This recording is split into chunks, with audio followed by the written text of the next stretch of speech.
Olá, sou Vanessa Min, jornalista da Agência de Comunicação Social e Científica da UFMS. E a partir de agora você tem um encontro comigo aqui no canal da TV UFMS, na Rádio Educativa e no nosso Spotify para falar dos 45 anos de Federal. Então comigo vão estar professores, técnicos, egressos, convidados para compartilhar um pouco da sua história com a história da universidade. E hoje o nosso convidado é o professor Dario de Oliveira Lima Filho. Professor, muito obrigada por ter aceitado o nosso convite de estar compartilhando suas memórias com a gente. Prazer é todo meu estar aqui falando com você. Professor, vamos começar então contando um pouco da sua história até a sua chegada aqui na UFMS. A minha história mais recente foi na Universidade de Brasília. Eu era técnico lá na Universidade de Brasília, gerente que cuidava de diversas áreas. E, posteriormente, o então reitor aqui, Edgar Zardo, eu fiquei conhecendo ele, e ele me convidou para vir para cá, para o UENT, Universidade Estadual de Mato Grosso. E eu conversei com a minha esposa e acabamos aceitando esse desafio de vir para cá, para o Estado novo, que tinha 2 meses de criado. Nós conversamos em fevereiro, tinha 2 meses de criado o Estado de Mato Grosso do Sul.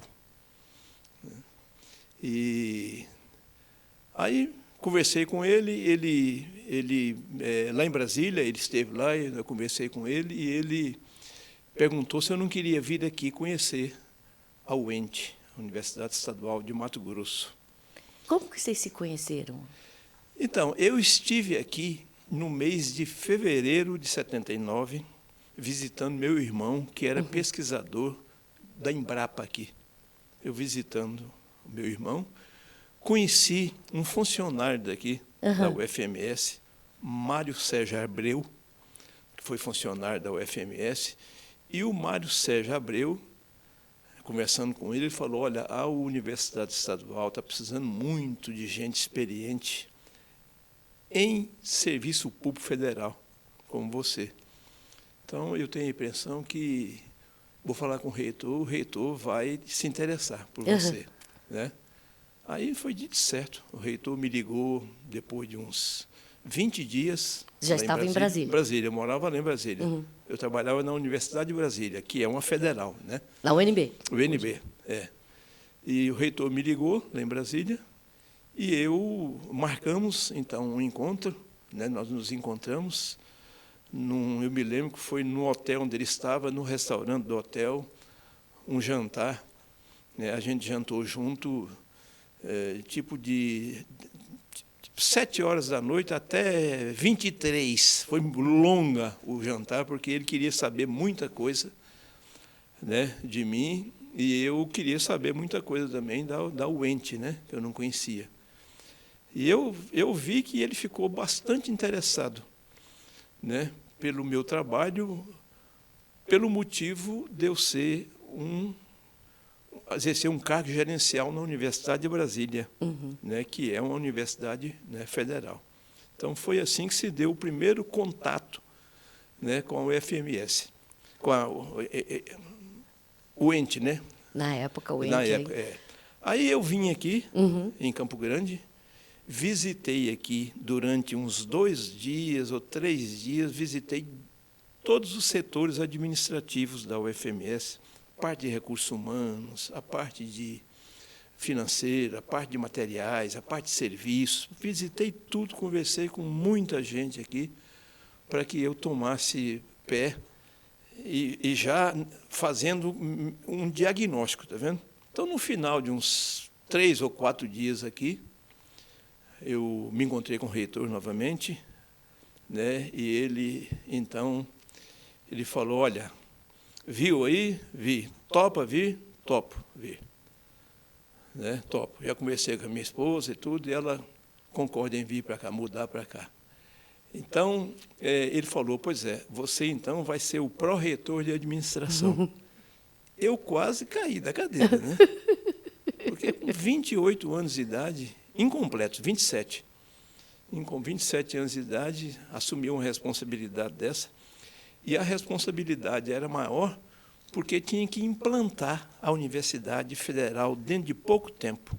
Até porque a lei de criação do Estado é de 77, né? 77. A lei ela já previa, quer dizer, o Estado foi criado e ficou um tempo, a universidade ficou um tempo nessa, sendo estadual, mas do Estado antigo, não era ainda, o Estado já era Mato Grosso do Sul, a universidade era estadual do Mato Grosso, não era federal, então ficou um tempo nessa confusão e pelas leituras que eu fiz, até a questão de recursos era complicada por conta de não ser nenhuma coisa nem outra, né?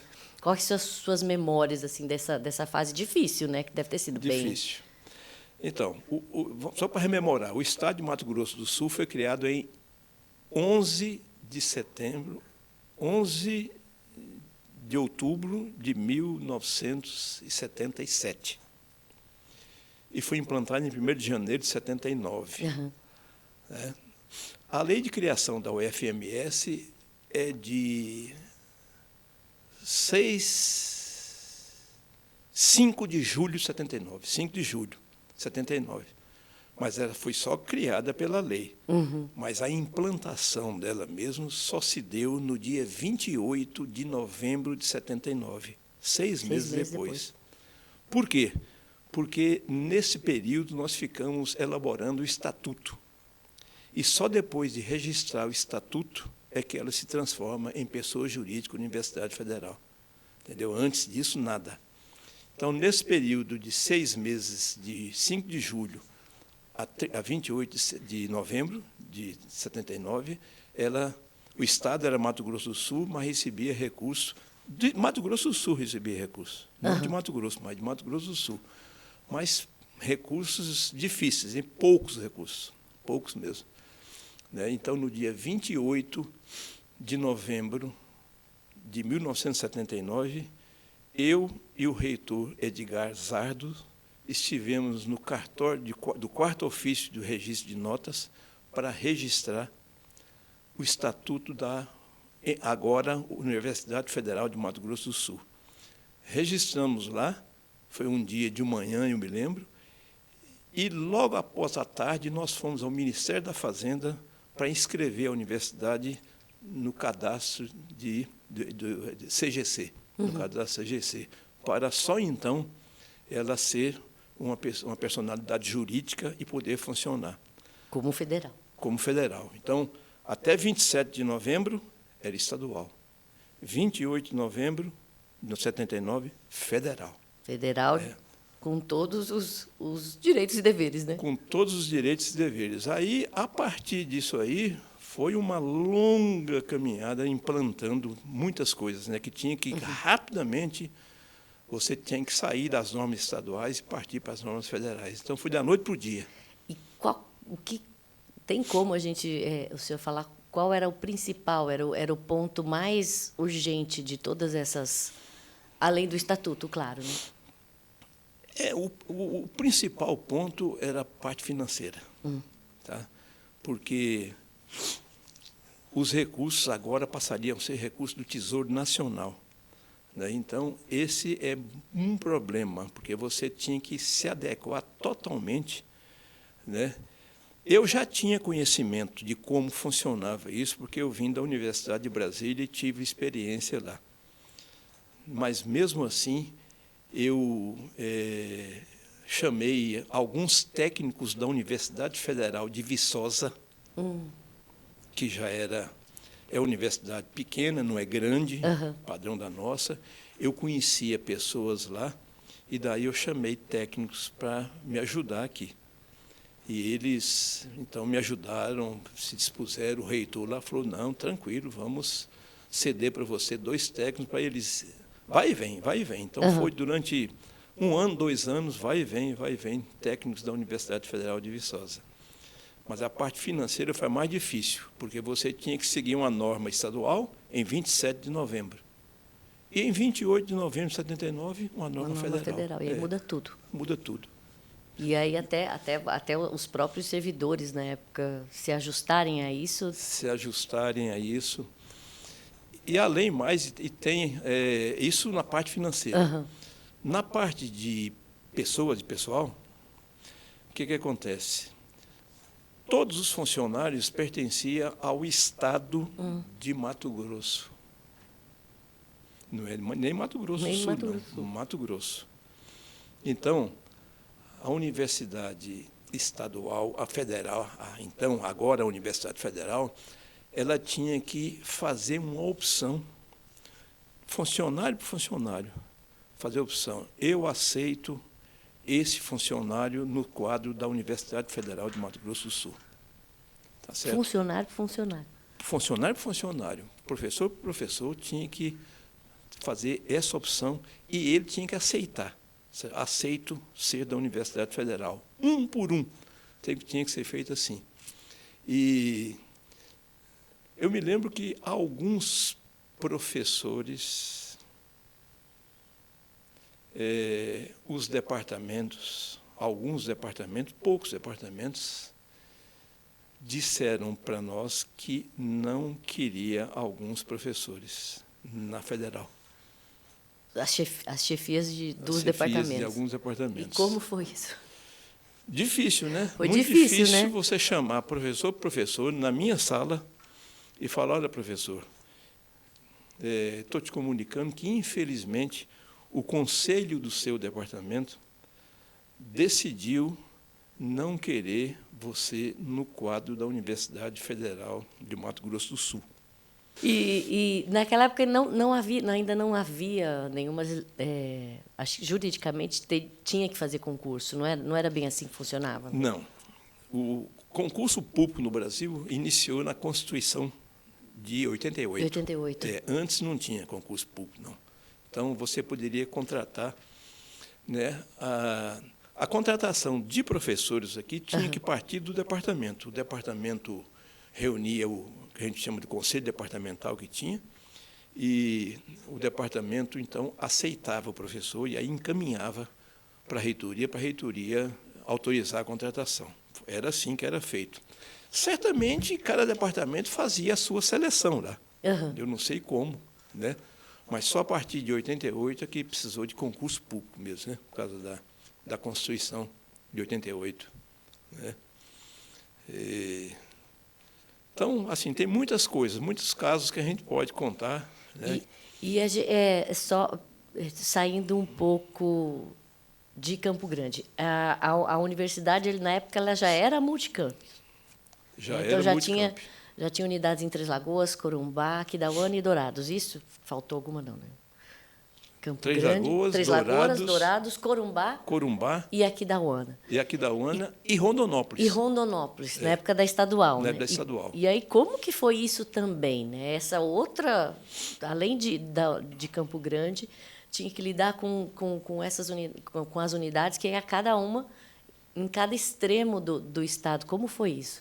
O que você lembra? Que de memória te marcou dessa questão também de aglutinar e resolver as questões nos outros campos? Pois essa é uma grande dificuldade, né? Porque universidade multicamp, nós tínhamos aqui no Brasil a Unesp, que é estadual, mas federal, federal no Brasil, você tinha a Universidade Federal da Paraíba, que tinha 2 campos, um em João Pessoa e outro em Campina Grande, assim. Mas multicampus não tinha essa experiência, não. E o que acontece?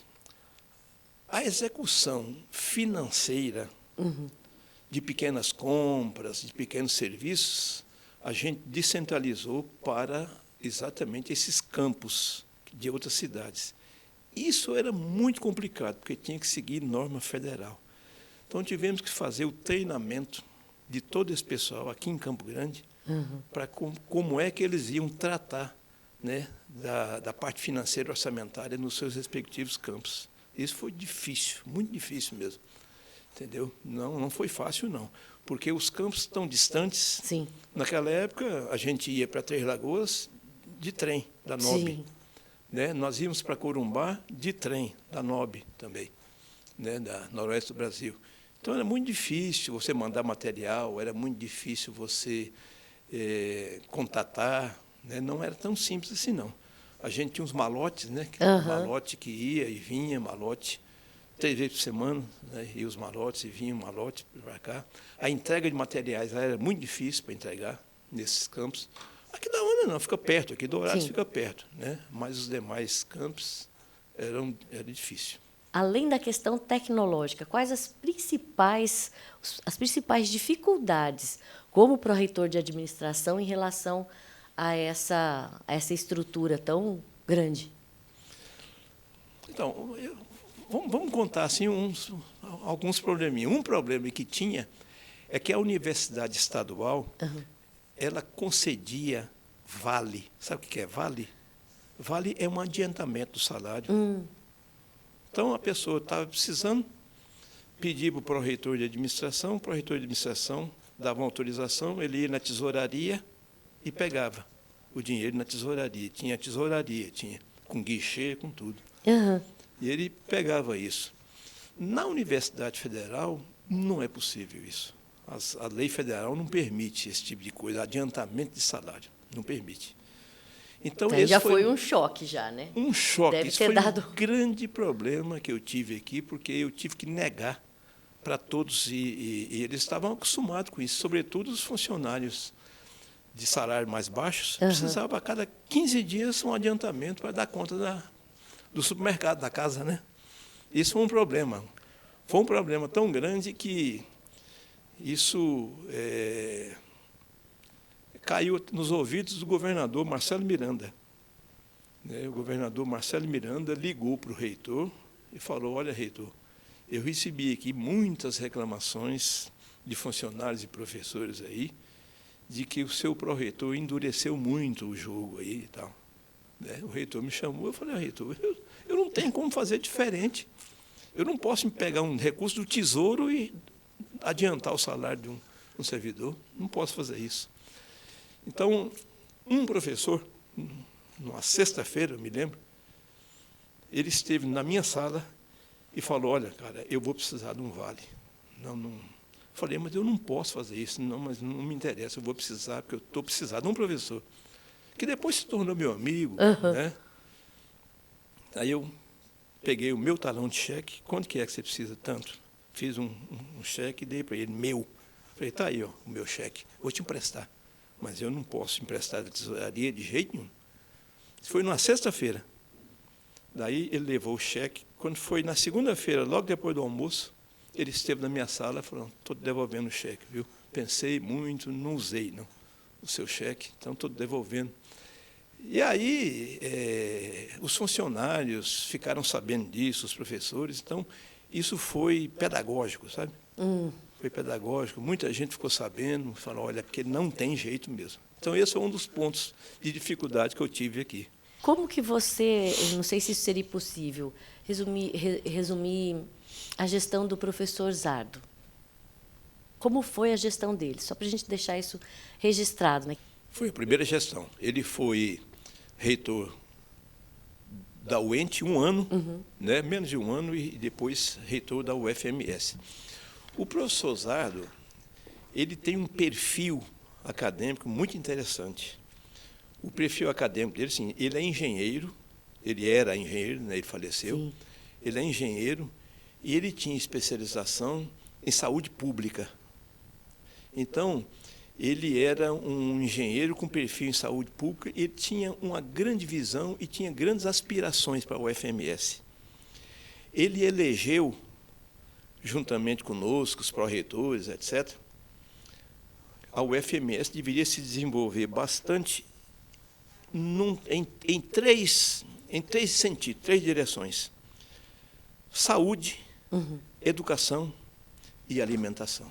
Tanto assim que, na parte de saúde, ele criou o Departamento de Saúde Pública. Né? Nós mandamos diversos professores da UFMS fazer mestrado, doutorado na Unicamp, exatamente para isso. Até porque também naquela época não, eram poucos, né? Pouquíssimos. Só um parênteses. A UFMS, quando ela se transformou em UFMS, ela tinha 6 doutores. Eu sei o nome dos 6, não vou nem falar que não, mas 6 doutores tinha, só isso aí.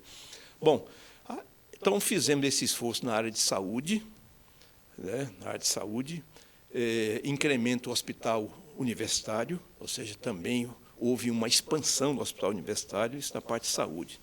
Na parte de alimentação, foram criados cursos de agronomia em Dourados, para esse fim. Foi criado o Departamento de Tecnologia de Alimentos, tá certo? E foi construído o grande complexo de veterinária aqui em Campo Grande, tá certo? Que eu assumi aquilo lá, full time, presente lá, eu todos os dias com a construtora para a gente terminar aquilo lá, né? O complexo veterinário de Campo Grande. E na área de educação, também incrementou, mandamos diversos professores fazer mestrado e doutorado na área de educação, né? E foi o primeiro mestrado da UFMS, exatamente em educação. Primeiro mestrado. E criar um mestrado, naquela época, imagina. Dificílimo criar um mestrado, dificílimo. E foi o primeiro mestrado criado, foi a educação. Então, o Zardo cumpriu esse trio, certo, de saúde, educação e alimentação muito bem. Então, ele tinha uma boa visão, muita visão, boa visão excepcional ele tinha. Tá? Professor Edgar Zardo, né? Ele trabalhou muitos anos em Curitiba, certo, na prefeitura de Curitiba, e adquiriu muito conhecimento de saúde pública, bastante conhecimento de saúde pública. Professor, além da Pró-Reitoria de Administração, o senhor atuou, a sua atuação na criação do curso de administração e nos dois programas de pós-graduação, mestrado, doutorado, foi determinante também. Conta para a gente um pouquinho sobre essa outra fase da sua carreira aqui na UFMS. Com muito prazer. Só para pegar o gancho anterior, eu também fui pró-reitor de planejamento aqui. Tá? Então, nós implantamos em muita qual coisa. Gestão? Na gestão Zardo. Na gestão Zardo.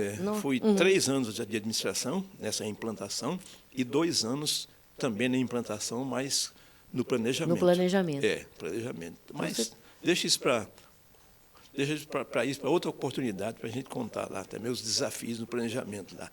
Distribuição de recursos para os departamentos, porque os departamentos não tinham recursos, quando queria alguma coisa tinha que solicitar, e a gente fez, então, um amplo estudo para distribuir recursos para o departamento. Cada departamento, no começo do ano, já sabia quanto que ele tinha, quanto que ele poderia gastar. Então, foi tudo isso. Bom, mas vamos passar para outra parte, então, né, da história. Em 81, o secretário de Planejamento do Estado de Mato Grosso do Sul, Jardel Barcelos, nos convidou para ir conversar com ele sobre a criação de um curso de administração pública. De administração pública. E nós, então, é claro, foi muito bom. Ele sugeriu a criação, porque ele não tinha nem autoridade para isso, mas sugeriu a criação, já que o Estado de Mato Grosso do Sul tinha muita carência de profissionais formados em cargos gerenciais públicos, né? Então, esse curso de administração, nós montamos uma comissão foi instituída para elaborar o projeto pedagógico do curso em 81, e em 81 mesmo foi aprovado pelo Conselho Universitário aqui, né? Foi aprovado o curso com duração de 5 anos naquela época, era um curso muito pesado, naquela época era muito pesado, a gente fez o curso, e o curso teve o primeiro vestibular em 82, começou com a turma, então, em 82, a turma de administração pública. Isso durou, a administração pública durou mais ou menos 6, 7 anos como administração pública, né? Naquela época, o regime militar dava muita ênfase ao público, né? Depois que entrou o governo Collor e, posteriormente, FHC, Fernando Henrique Cardoso, tirou-se a ênfase na economia brasileira do público e passou para o privado. Era a implantação do neoliberalismo no mundo, que começou na Inglaterra, Nova Zelândia, Estados Unidos, Austrália e Chile. E chegou ao Brasil, o neoliberalismo com Collor. E daí, então, a ênfase do governo era mais para o privado. Então, nós depois alteramos a ênfase do curso de público para privado, para empresas, então. Foi assim que foi rapidamente a instalação, né, e o início da instalação do curso de administração aqui, em Campo Grande, na UFMS. E, professor, olhando para trás, né, para a sua história aqui na universidade, qual a melhor lembrança que te vem, assim, da UFMS? Se é possível, uma só, né? Não, olha, eu tenho, assim, algumas lembranças, mas, né, o tempo é curto nosso, né, também não pode... Mas as lembranças que eu tenho boas foi a inauguração do complexo de agronomia em Dourados. Eu me senti muito pai daquilo lá, porque durante a construção eu ia lá toda semana, eu estava muito presente naquilo lá, e buscando recursos em Brasília. Eu ia para Brasília semana sim, semana não. Brasília, semana sim, semana não. E na semana alternância aqui, eu estava ou em Dourados, ou estava em Corumbá, enfim. Então, a inauguração do complexo de agronomia em Dourados e do complexo de veterinária aqui no Campo Grande. Essas foram as lembranças mais antigas que eu destaco aí, né, ótimas lembranças. E as lembranças mais recentes foi a criação do mestrado em agronegócio e administração e doutorado, que a minha participação foi muito ativa, e também, mais recentemente, a criação da Escola de Administração e Negócios, ESAN. Então, são as lembranças, né, que eu deixo, que eu tenho, algumas, né? Professor Dari, eu queria, assim, que agradecer demais. Acho que a gente ficaria aqui conversando, sei lá, por mais algumas horas, mas, infelizmente, nosso tempo é curto. Agradeço muito mesmo a sua participação, por ter aceitado esse convite, de compartilhar um pouco a sua história aqui na UFMS, sua história dentro da universidade. E agradeço pelo convite mais uma vez. E espero que também, de repente, contar com a sua colaboração, já que a gente está nessa busca pelas memórias, né, e pelos fatos mais importantes de 45 anos de federal, em outras oportunidades. Muito obrigada, professor. Eu que agradeço. Muito obrigado, estou à disposição. Tá joia. E o nosso encontro chegou ao fim. Se você é professor, técnico, egresso da UFMS, tem alguma história para contar, vamos relembrar aqui o nosso e-mail. Só mandar um e-mail para 45anos@ufms.br. Nos vemos novamente no próximo episódio. Até breve.